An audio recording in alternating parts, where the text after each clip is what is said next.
Hi everybody, welcome back to my channel, or welcome if you're new here. Thank you guys so much for clicking on this video. I'm going to make this intro short so you can hop into it.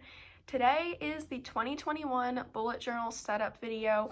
I actually filmed me setting it up. How exciting is that? I set up in this brand new art journal. It's beautiful, love these journals, definitely recommend them. I will link this journal specifically down below. Enjoy the video. All right, voiceover Kaya, it's your turn. Take the lead.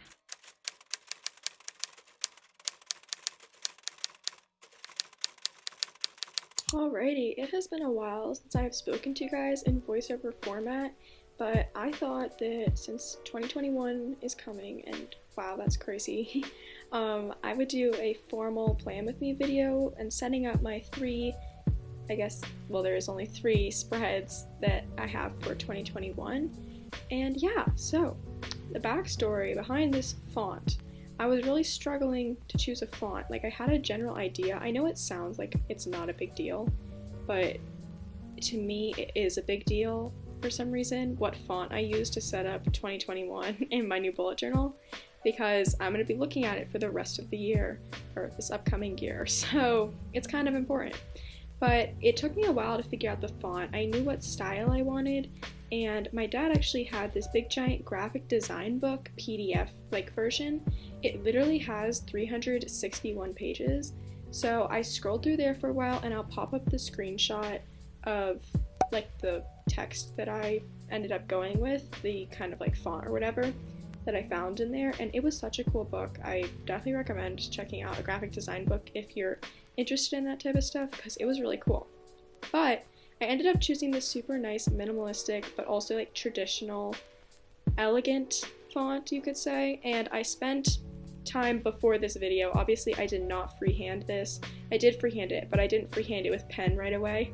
I spent some time sketching it out the night before I filmed this, and yeah, I really love how this font turned out. I think it's super minimal and really will help just set the tone for 2021. So moving on to my future log. So normally on my future log, all I put is birthdays, kind of days that we have off of school, and big events, I guess you could say. So I guess it's a future log technically, but it's mostly just a birthday and school tracker kind of situation. Wow, words. I haven't done a voiceover in so long. I'm again doing that same font. Obviously I keep that font consistent throughout the entire bullet journals setup kind of section, and then I cut out me doing all those numbers, because my goodness, are the numbers a pain in the butt. Wow, I don't recommend writing that many numbers in, and of course you're bound to mess up at some point. So as you can see, I'm rewriting now the one that I messed up. I had to go over it with my white pen, which I literally stand. I love my white pen so much, but I messed that one up so bad. I literally only put 5 days in the week when there's obviously 7. Don't know what I was thinking, but it's fine. We're thriving. I literally cannot wait till 2021 is here. It's not even just I know nothing's gonna change. We're just entering a new month, just like it has been for the past 8 months. But there's something about just a new number, I guess, that's so satisfying. And it's a good time to set goals for everybody and things like that. But yeah, I don't know. There's just something so inspiring about it. It makes me very motivated.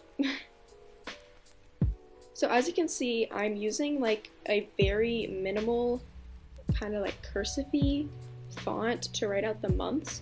And I thought it complemented the traditional minimalistic font pretty well, because I didn't want to write in that traditional font so tiny, if that makes sense, because it would have been very difficult. So the last spread in my 2021 setup, per usual, is a goal spread. So my goal spread, I'm not a very big goals person. I don't really like long-term goals. They kind of stress me out for some reason. So I much prefer short-term goals and things that seem more achievable to me. So what I like to do, as you can kind of see in the pencil, you'll see it later when I finally ink it in, but I like to divide my goals into the quarters of the year. So in the first quarter, or just before January, I'll write out my, maybe 3 or 4 goals for the first quarter of the year, and then I'll do that, at the start of each quarter. And I just find that this is a really manageable way for me to check up on my goals that I had the previous quarter, what I can improve, and stuff like that. On the right-hand side of the page, I have a yearly section. And the yearly section is where I'm going to put those overarching yearly goals. For example, last year was to save a certain amount of money or to post consistently on YouTube, things like that that are just want to carry throughout the entire year. And then below that, I have a little savings kind of section. In this section, I like to track how much money I have in my savings account for, I like to track how much money I have in my savings account for each month. If that makes sense, I guess.